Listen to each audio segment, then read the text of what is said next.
نے فرمایا لذتوں کو مٹانے والی چیز یعنی موت کو کثرت سے یاد کیا کرو۔ ایک انصاری نے عرض کیا یا رسول اللہ مومنوں میں سے سب سے زیادہ عقل مند کون ہے؟ آپ صلی اللہ علیہ وسلم نے ارشاد فرمایا جو موت کو زیادہ یاد کرتا ہو اور موت کے بعد آنے والے وقت کے لیے اچھی تیاری کرتا ہو وہ سب سے زیادہ عقل مند ہے۔ رسول اللہ صلی اللہ علیہ وسلم نے فرمایا اگر تم وہ باتیں جان لو جو میں جانتا ہوں تو تم ہنستے کم اور روتے زیادہ، بستروں پر بیویوں سے لطف اندوز نہ ہو سکتے اور اللہ کی پناہ طلب کرتے ہوئے میدانوں کی طرف نکل جاتے۔ یہ باتیں سن کر قبر کی سختیوں اور آخرت کے مراحل کو سن کر حضرت ابو ذر کہتے ہیں کاش میں ایک درخت ہوتا جو کاٹ دیا جاتا۔ حضرت انس سے روایت ہے کہ نبی صلی اللہ علیہ وسلم نے فرمایا اگر مجھے خدشہ نہ ہوتا کہ تم اپنے مردے دفن کرنا چھوڑ دو گے تو میں اللہ تعالیٰ سے دعا کرتا کہ وہ تمہیں عذاب قبر کی آوازیں سنا دے۔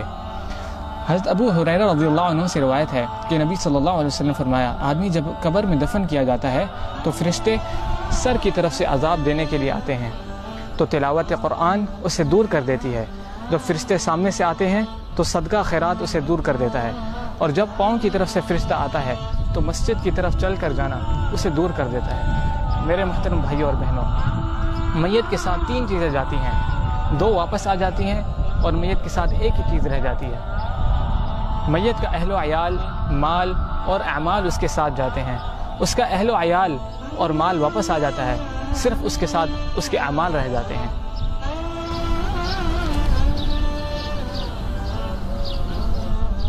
میرے دوستوں بھائیوں اور بہنوں، جس طرح آپ نے دیکھا کہ لوگ بڑی بڑی بلڈنگیں تو بنا لیتے ہیں لیکن اس قبر کے لیے کچھ بھی نہیں کرتے جس کی چوڑائی صرف 2 ہاتھ ہے، اور رسول اللہ صلی اللہ علیہ وسلم نے فرمایا کہ تم اس کے لیے تیاری کرو۔ لوگ آج اپنی پوری زندگیاں جاب، سیلری اس چیز کو مقصد بنا لیتے ہیں جو کہ یہ ہماری صرف ضرورت ہے، ہمارا مقصد نہیں ہے، اور ہمیں اس لیے اس قبر کی تیاری کے لیے نماز کی پابندی، روزہ، زکوٰۃ، حج اور اللہ کی راہ میں خوب خرچ کرنا چاہیے۔ اس طرح اللہ ارشاد فرماتے ہیں سورۃ المنافقون میں وَأَنفِقُوا مِمَّا رَزَقْنَاكُم مِّن قَبْلِ أَن يَأْتِيَ أَحَدَكُمُ الْمَوْتُ فَيَقُولَ رَبِّ لَوْلَا أَخَّرْتَنِي إِلَىٰ أَجَلٍ قَرِيبٍ فَأَصَّدَّقَ وَأَكُن مِّنَ الصَّالِحِينَ وَلَن يُؤَخِّرَ اللَّهُ نَفْسًا إِذَا جَاءَ أَجَلُهَا وَاللَّهُ خَبِيرٌ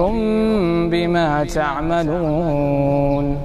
ترجمہ، اور ہم نے جو مال تمہیں دے رکھا ہے اس میں سے خرچ کرو اس سے پہلے کہ تمہیں موت آ جائے اور تم یوں کہنے لگو کہ اے میرے پروردگار تو ہمیں تھوڑی سی مہلت کیوں نہیں دیتا کہ ہم دنیا میں واپس جائیں اور صدقہ کریں اور نیک لوگوں میں سے ہو جائیں۔